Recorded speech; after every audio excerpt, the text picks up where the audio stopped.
When you play the Game of Thrones, you Subscribe and like. or you die. There is no middle ground. Alright, hello YouTube. Welcome back to the Grease Goblins YouTube channel. Today's video, we're going to be continuing our reread, and in today's, we're going to be doing Dany VI.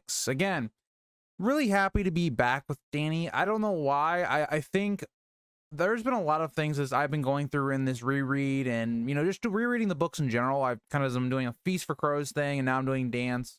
And now I'm just doing this hardcore reread of A Game of Thrones, and this is probably the one thing that I think I've changed my mind on the most. Like, Dany in this book is very good. I really have liked every single one of her chapters. And so we're doing another one of Dany's chapters, and this is a really important one because it's kind of that transition out of what the first 5 chapters have been. The first 5 chapters for Dany have been a lot about her dynamic with Viserys. And that's not to say that there isn't some of that in this chapter, but it's like, how are we going to refocus the main part of Dany's storyline so far? Because now Viserys isn't there, so Dany now has to have more things impacting her arc, and so George tries to do that with this chapter. In this chapter, we see a couple of main themes that I want to talk about before we get into the chapter that I want you guys to kind of keep in the back of your mind. Firstly, she very much thinks about home. Like, what is her home? What does she want to do with the rest of her life when she eventually settles down and has a home and lives out the rest of her days? She considers a lot of different options, right? She even thinks about her current situation. Is it really that bad, right? Like, this is actually a pretty good life, but she wants more. So there's that aspect of it. There's an aspect of it where Dany is trying to convince Drogo to go west to take back her home country. Again, it kind of correlates back with that idea of what is home. And so there's a lot of that going on, but there's also a lot of restructuring of where Dany is going to be going as a character, what her chapters are going to feel more like. And a little bit of the repercussions of the last chapter as well in Dany 5. So let's get into the video and let's get into the chapter specifically. So Dany and Drogo start this chapter with finishing having sex. We get a weird description of Drogo's manhood, and apparently it is a glistening wet. And I'm just like, George, did you really need to give us a description of that? Like, all right. But he says that the stallion who mounts the world needs no iron chair. And this tells us a lot because, like, if we think about Catelyn and Ned earlier on in the story, when Catelyn was trying to get Ned to go south and also so Jon would go to the wall and away from Winterfell, think about the way that she gives that information to him, right? It's right after having sex. Because a lot of the ways that women, we see this a lot in this world specifically, get influence and power is through their husbands. So they have to get their husbands in a position of more like weakness, or when they're a little bit more considering of what their wife is going to say. And so that's when Dany is trying to get Drogo to do this, because she is asking Drogo a lot, as we'll she's asking a lot of Drogo, as we'll kind of talk about in this page and the next page. Dany looks at Drogo and his beautiful hair. She has loved it because, again, it's never been cut, meaning he's never lost a battle. But she tells him the stallion is meant to go to the ends of the earth. And again, this is an interesting point because as us, the readers, we know the ends of the earth is not the sea. But for the Dothraki, that is the end of the world, right? They won't go across the sea to Westeros. That's not what they consider earth to earth, more or less. Drogo says the world ends at the Black Salt Sea, but Dany says no, there are ships in the free cities by the thousands. She notes that they have had this conversation a lot. Again, it shows that this passage of time between Viserys' death and now, Dany has kind of realized that she is the person that's going to have to take back Westeros if it's going to be anybody in their family. And so she's kind of taking on that mantle and trying to convince Drogo, and it hasn't really gotten anywhere up to this point. Getting into page 584, Dany notes that there are wooden horses with hundreds of legs, but Drogo will not hear it. He says he is off to hunt, and Dany notes if he is triumphant, he will be even more fierce. Maybe she could convince him then. Again, she has a lot of like wisdom here. It's like, yes, if Drogo comes back with this great lion is what he's basically hunting, and also maybe Dany has sex with him again, maybe in that situation that she could get him to go to Westeros. Again, still asking quite a lot. Again, it goes against all of the traditions and cultural beliefs of the Dothraki to do such a thing, but Dany is still trying. Also, I want to note Dany does get very lucky that Drogo is much more progressive than many cows, because many cows would not even like bring this up, right? Like Dany would not even have a chance of saying this, but we've already seen multiple times that Drogo is very progressive, right? He's even trying to speak more of the common tongue. Like this chapter, he speaks more of the common tongue than any chapter in the entire book. So again, shows that Drogo is willing to do things for Dany and willing to try to make her feel a bit, more accustomed to her and to her culture and things like that. So again, I think Dany does get lucky with the person that she does have with Drogo.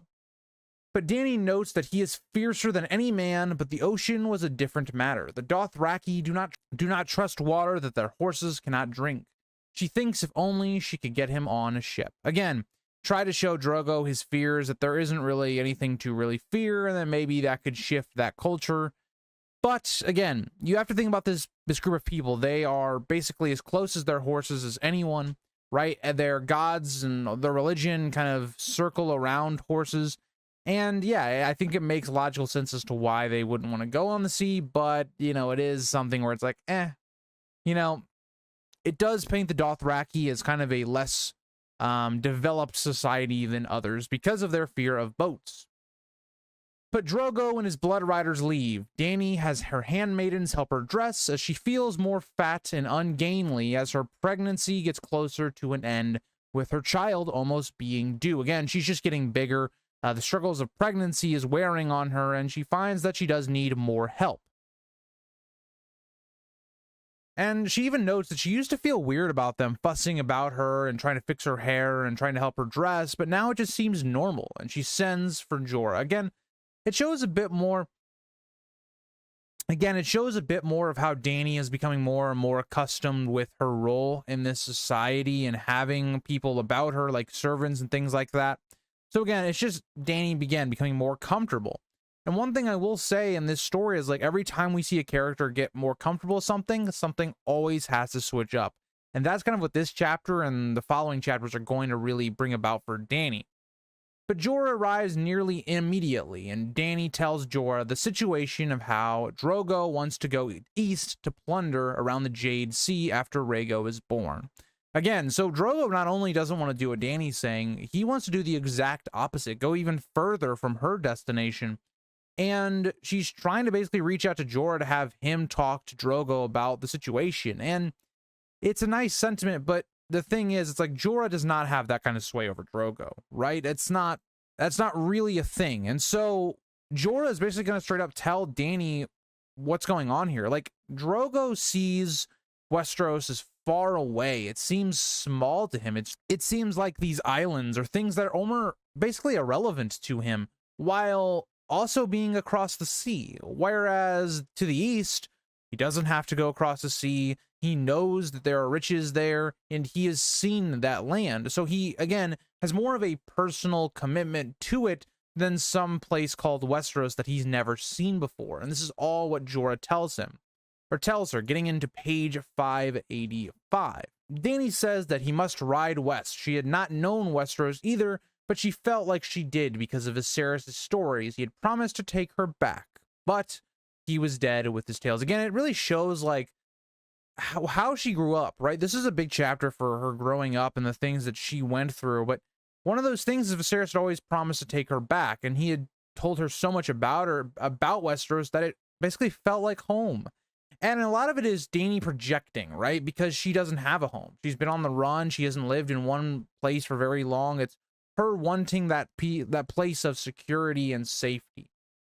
Jorah says to have patience and not to make the same mistake that Viserys had made. Jorah says he promises that they will go home. Again, interesting that now a second person promising Dany that they will go home. And we even know later in the story that Jorah will not fulfill that promise, right? He is not going to be a reason that Dany goes home. It's almost completely because Dany herself makes it happen. So, again, it strikes a sad note for Dany. Like, what is home to her, right? Like, we just got done, like, talking about the projecting stuff, but what is it, right? Like, Jorah has a home. He has Bear Isle. That is his home. But what does she have? And she remembers the Red Door, a fading memory, and looks at Vaes Dothrak. Is this to be her future as well? Again, She's seeing things that, again, we don't know exactly where the red door is. Again, I'm someone that just believes it's in Bravos. Other people think it's in Dorne or whatever, in the Free Cities somewhere, or in the Free Cities, or some people have thought it's a Shy. Again, this is very much left up to your imagination at this point. We just don't know what this door is, but it symbolizes a place of home and security for Dany, and that's what's important to understand at this point. But again, she's also seeing kind of a bleak future where she is this crone, this older woman that is just basically left here, right? And yes, it is a place of high honor and things like that, but it's not the life that Dany really would want. Jorah sees her emotional change and tells her that there's a large caravan come from Pentos, and there could be a letter from Illyrio for them, which is a curious thought given what is about to happen, right? Again, you're looking for a letter from Illyrio, and yet we know all the information going on from Westeros, right? This is one of the things I like about Dany in book 1, that it doesn't really feel like she's a part of Westeros until like book 5 again. It doesn't feel like she's part of the natural politics. Whereas in book 1, Dany is quite heavily involved. Robert is very worried about her. Robert has wanted Dany and Viserys' death since like the middle point of the book. And we also see Robert trying to undo that at the end of the story. So she is still a focal point of the story, even in Westeros, which is something you can't really say in book 2 or book 3.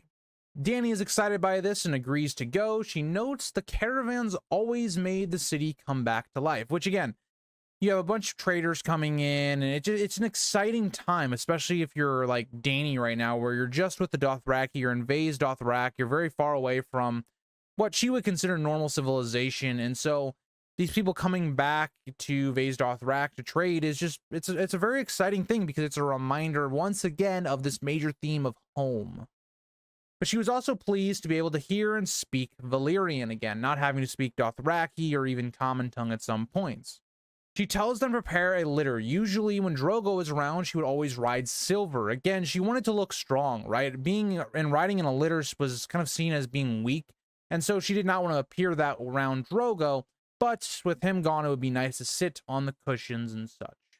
She notes it is a nice day with a deep blue sky and smells the aromas of earth and flowers and also other smells that she'll smell closer to the caravan, like peppers and onions and things like that. But that'll get us into page 586. They pass the stolen monuments, and she wonders if they could still answer prayers. I wonders if they could still answer prayers being ripped away from where they had been built or away from kind of their own culture. She thinks about how this could be a good home if she was not a Targaryen. She did have servants, a strong husband, and many other pleasantries.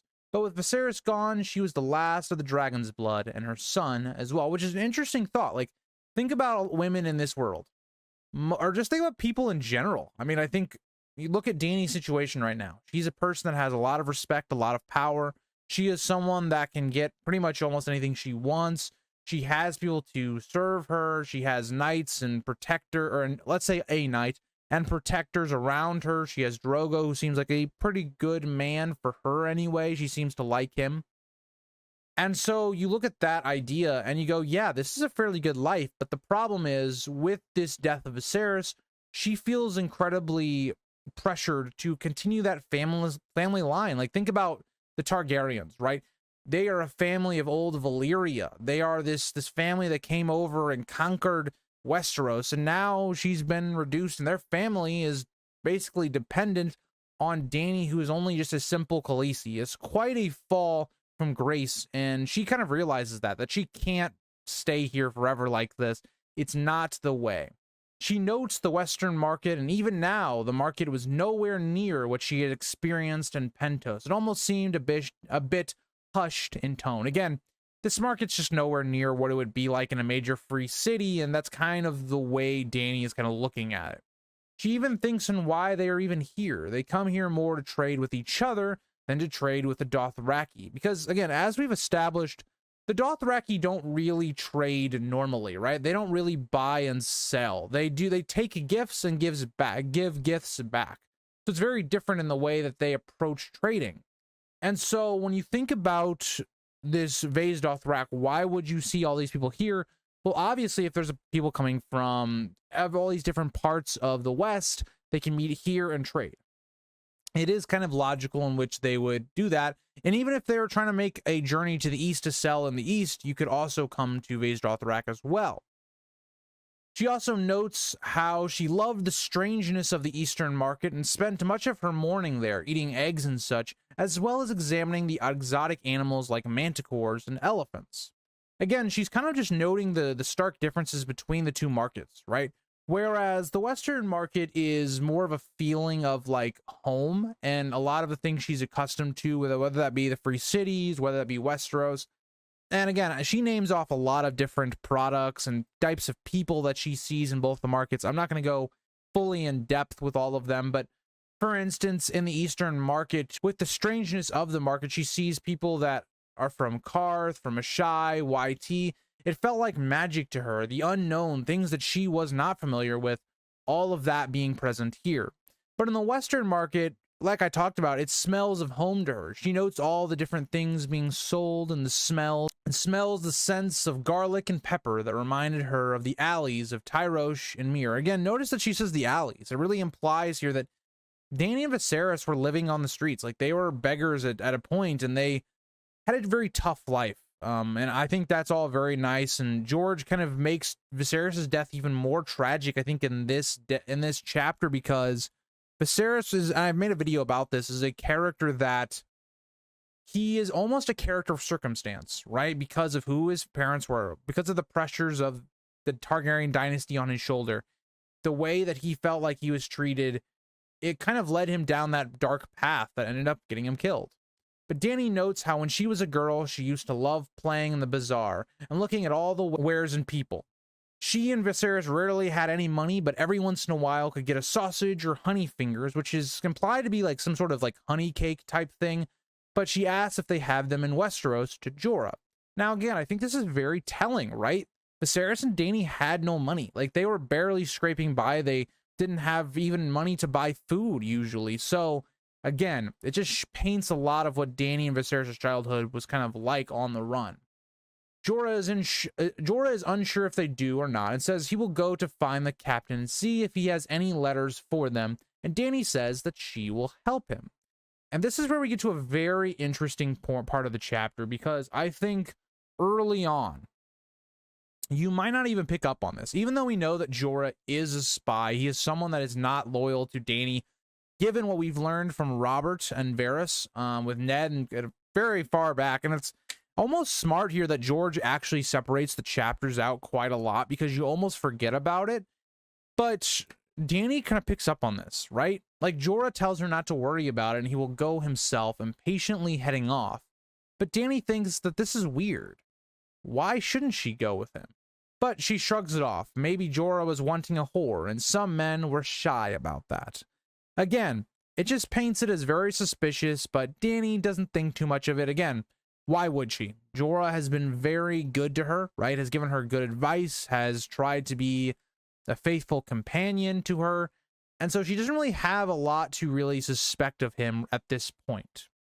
But the rest of her party continue looking at the stalls, and she finds a woman selling sausages. To Dany's delight, she has one, but thinks the taste is different than she remembers. And the woman says it is horse meat, not pork, but it is seasoned the same. Again, there's just not a lot of pigs and things like that all the way out here in Vaes Dothrak, and so horse meat just seems more natural.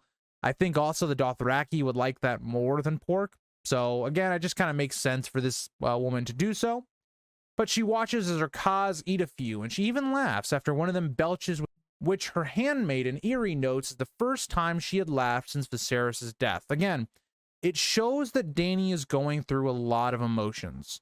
Dany feels no happiness over what happened with her brother, and you got to think about what Dany would be feeling. She feels probably a lot of stress, given that she is the last Targaryen in her mind. She's also now alone when it comes to her actual family. Like Drogo, she's married to, but Viserys was the last of her true family. She's feeling a little bit of guilt because she allowed him to die. She might even be feeling like all of these things that happened throughout their whole lives, maybe she could have gotten through to him and changed him. Maybe she could have done something different. Maybe she could have made it to where Viserys stayed in Pentos. All these things are going through her mind, and again, it's really going to be her first real indication of grief, right? Like, yes, there was William Derry earlier on, but I would have thought Viserys would have been the first person that she really experienced death with. And so I think that she's going through a lot of emotion. And also, you then also just put that away with she's pregnant. She's also a girl that's turning into a woman, and that there's a lot going on with her. And so she's not really found a lot of happiness in her life at this point of the story. Dany thinks that she is right, and she almost feels a girl again. They continued wandering, but Dany picks out a coat from the Summer Isles and some perfumes and oils that reminded her of the Red Door and her childhood. Again, like I talked about, this chapter really has a heavy focus on Dany's home and what she's really looking for. Like, what is Dany's goal in life, right? And a lot of it is like, oh, okay, she wants the Iron Throne, but it's almost more than that, because she's kind of conflicted. She wants to, again, avenge her family and put her family back on the throne, but also in reality, she wants safety, security, and a place to call home, and to also go back to her childhood, because she really didn't have one, right? She was always on the run. But that'll get us into page 589. So getting into page 589, Dany notices a wine cellar, saying he has wine from all over the Free Cities and even Dorne. He spots the Khaleesi and asks if she would like a taste of red from Dorne. One taste and she will name her child after him. Again, very enticing, seems like a very good salesman. But also, Dany again notes that this man is a very small and handsome man. Again, it's this idea that this man does not seem to pose any type of threat. So it's this idea that Dany wouldn't be suspicious of him, right? He doesn't look like a suspicious looking guy. Dany is able to maybe connect or trust this man more than maybe she would otherwise, and that's something that will be used against her. She refuses, saying her child has a name, but she says it in Valyrian, which takes the merchant off guard, as he thought she was probably just another Dothraki. He notes her Tyroshi accent and speech.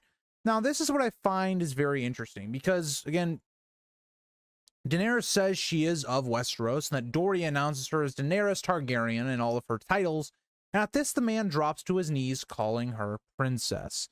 Now, I do find this weird. Was this the salesman putting on a performance, like acting like he didn't know this was Daenerys? But at the same time, it almost feels like if he had just offered her the sample like he was going to, it would have gone off way better, because how would he not know this is Daenerys? Am I really supposed to believe that this guy is trying to assassinate Dany or Viserys and he doesn't know what they look like? Like, it's pretty obvious what Targaryens look like. They just have Valyrian features. Also, Dany is with the Khalasar, so it's like, I tend to think that this guy is just putting on a show and is kind of dumb about it, because he brings a lot of attention on himself and he makes it a little bit more, I don't know, suspicious in my opinion, or if he's just an idiot. So who knows? Maybe you guys have something else, a different take that I'm not thinking about here, but I do find it quite weird the way he goes about the situation. Dany continues, saying she would like to taste the wine that he offered. The man bounds to his feet, saying that the Dornish wine was not fit for a princess, and says he has a dry red arbor wine for her, which is interesting given the theory of, like, the arbor wine theory, that every time that it's used, it's when someone is lying. This is when someone is lying. So far, that theory does add up, and I kind of want to keep tabs on that as we go forward in this series, just to see if that holds true every time that, we get to a point like that. But Dany notices that Drogo has gotten a strong taste for good wine in the Free Cities and would be pleased by such a noble gift. She accepts the wine graciously. He says the honor is his and pulls out the cask with the red wine sigil on it. She says she and Drogo will drink it together, and for Aggo to bring it back with them. Again, Dany doesn't find this amiss at all, right? And why should she, right? She is used to treatment kind of like this at this point, being a Khaleesi. This is all stuff that Viserys got really jealous of, and so this isn't really anything out of the ordinary, in my opinion. And so it does kind of seem odd when Jorah at this point interrupts and says to put it down. Aggo looks to Dany, but she nods and asks Jorah if something is wrong. He tells the wine cellar, open it, he has a thirst. The seller tries to say it is not for the likes of him, but Jorah threatens him if he does not open it. And Dany even knows he is a strong enough man to kill the small man. He needs no weapon. Again, Jorah is much more muscular, right? He is not the most attractive guy, but he's a big guy. something that I think the show missed on a little bit, because Ian Glenn, I believe the actor who played Jorah in the show, yes, he was kind of a bigger guy, but Jorah is described much more as like a muscular type of guy, like really big, but he's also not very attractive. So kind of almost the polar opposite of how I viewed Jorah in the show. Not to say that Ian Glenn did a bad Jorah. I think I actually like the character of Jorah better in the show, but not really what the character is in the book, in my opinion. The wine seller then begins hammering to open up the cask, and Jorah tells him to pour, and the wine seller again tries to tell him, you need time to let it breathe. But by then her cause was behind Dany, with Drogo's hand on his whip, as the man still had the hammer in hand. Again, this is all seeming now more suspicious, right? Why is Jorah making a big scene of this? And this guy is continuing to hold on to this hammer when this shouldn't be a situation where he needs it still. So again, it just seems very odd and suspicious. Dany tells him to stop and follow Jorah's command, and people were beginning to watch now, and the man puts the hammer away and pours 2 small tasting cups, offering one to Jorah, telling him to taste it. Again, he tries to entice Jorah, saying it was the sweetest and greatest wine from the arbor that he has ever tasted. Just one taste is all he needs. And Jorah smells it, frowning. Again, Jorah is someone that, because of information that he already has, realizes this could probably be a trap, and it is. It's probably poisoned at this point. He kind of realizes that. And that gets us into page 591. At this, Jorah basically pulls an Uno reverse card. He tells him to drink first, and the man again tries to lie, saying it is a poor wine seller to drink his own wares. But even Dany now starts to see through the deception, as she sees the man is beginning to sweat and commands him to drink. And we see a glimpse of Dany's more fiery and Targaryen side, as she says he will empty the cup or his mouth will be held open and Jorah will shove the wine down his throat. The wine seller looks to drink, but instead he throws the cask at her. Jorah shoves her out of the way to avoid the cask hitting her, but she loses her footing, and by the help of one of her handmaidens, she doesn't fall on her belly. Thankfully, she falls on her legs. The man tries to make a run for it and almost gets away until Drogo's whip catches him across the leg and sends him face first into the ground. By this point, a dozen caravan guards came running with the master of the caravan right behind. The man is taken away to await the cow, and all of the wine seller's goods are given to her as a repayment of this. Again, this situation in which the wine seller got some pretty bad luck. His plan pretty much went perfect until a spy that knew of the attempts on her life basically found him out. So unfortunate for the wine seller, I guess, from his POV, not from ours. We're all glad he got caught because we actually like Dany. And so this sends this guy into a pretty brutal fate. But at this, she gets to her feet and asks Jorah how he knew. He says he didn't until the man refused to drink, and because of Illyrio's letter, and tells her to come and best not to talk here. Again, very suspicious activity from Jorah. Like, this part of the book should really start putting those question marks in Dany's head. Like, he leaves, doesn't want her to come with him, then comes back acting very suspicious and knows that this one thing that she tastes is poison, right? Not any of the sausages or any of the other food that she eats at these markets, that this one specifically.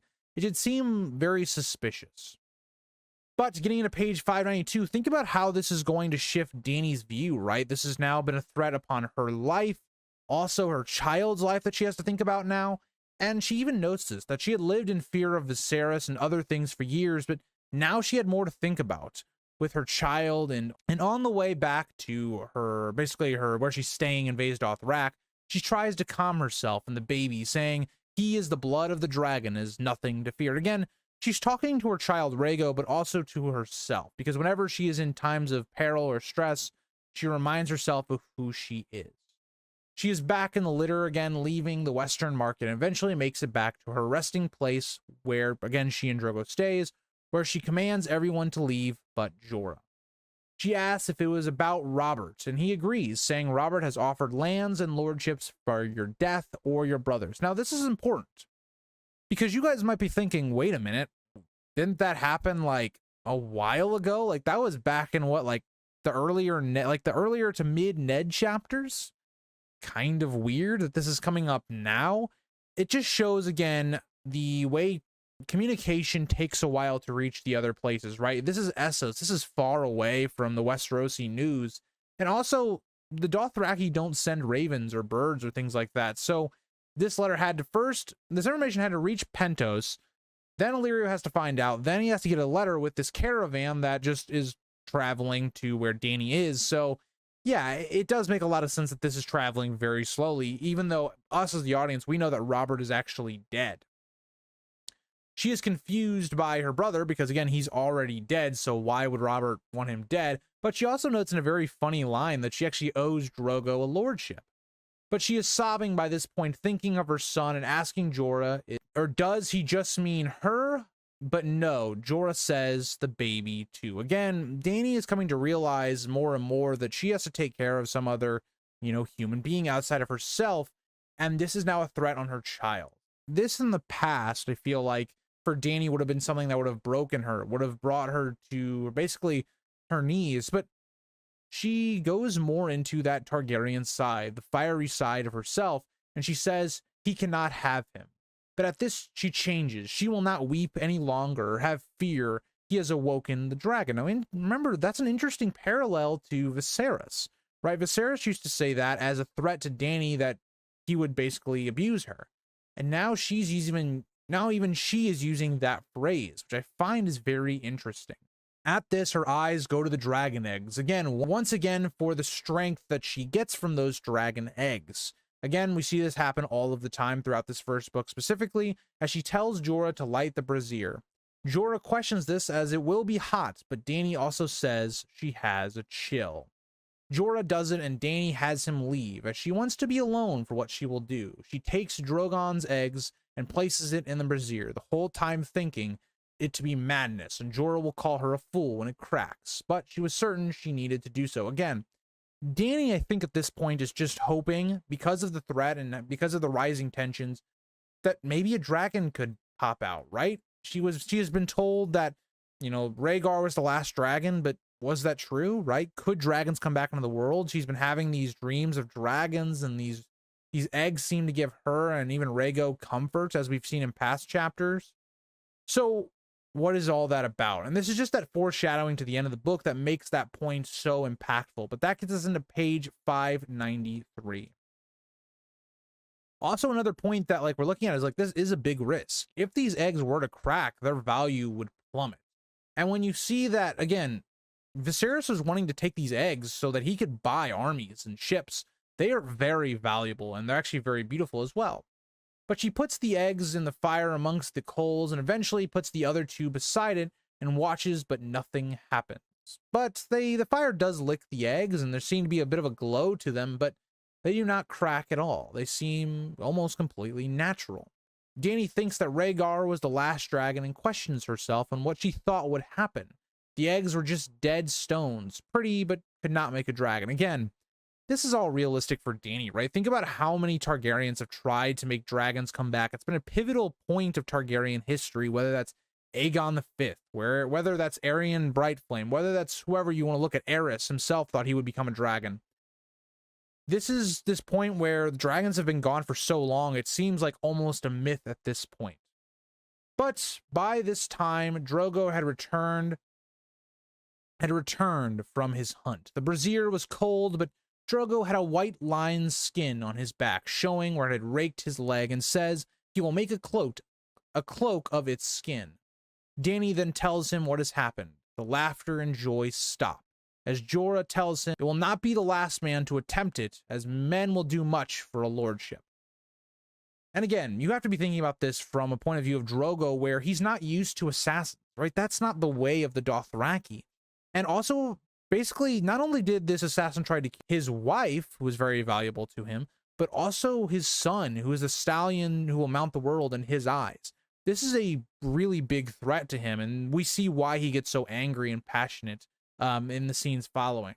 But Drogo rewards Jorah and Jogo with any horse in the Khalasar except his and Dany's, and that the poisoner will now follow on foot behind Dany's horse. And this is shown as a huge sign of respect and as a huge gift. Think about it. The Dothraki place the most value on their horses over everything. And Jorah and Jogo getting the best horses in the Khalasar outside of Drogo and Dany's, that's how important Drogo views them saving Dany and how important Dany is to him. It's a really big moment. But we then get to one of the most badass speeches, one of my favorite parts of book 1, and it really elevates, in my opinion, like a, you know, fairly decent chapter of book 1, like middle of the pack, up to like a top third of the book for me, because we get this, and I'm going to quote it straight from the book because I can't really do a better way of explaining it than just telling you guys exactly what Drogo says in response to this poisoner. At the end of page 539, Drogo says, and I quote, "And to Rhaego, son of Drogo the Stallion, who will mount the world, to him I also pledge a gift. To him I will give this iron chair his mother's father sat in. I will give him 7 kingdoms. I, Drogo, Cal, will do this thing." That gets us into page 594, but I also want to continue on with this speech because it goes even further. So once again, I will read to you guys and we'll talk about it after I get done with it. But on 594, Drogo says as he lifts his fist into the sky, "I will take my Khalasar west to where the world ends and ride the wooden horses across the black salt sea as no Cal has done before. I will kill the men in the iron suits and tear down their stone houses. I will rape their women, take their children as slaves, and bring their broken gods back to Vase Dothrak to bow down before the mother of mountains. This I vow, Drogo, son of Barbo, this I swear before the mother of mountains as the stars look down in witness." Again, that is an insanely great speech. There's some things I don't agree with it when it comes to war crimes that he says in there. But when you think about Jason Momoa, the way he performed this scene in the show, it's really how I picture it in the book.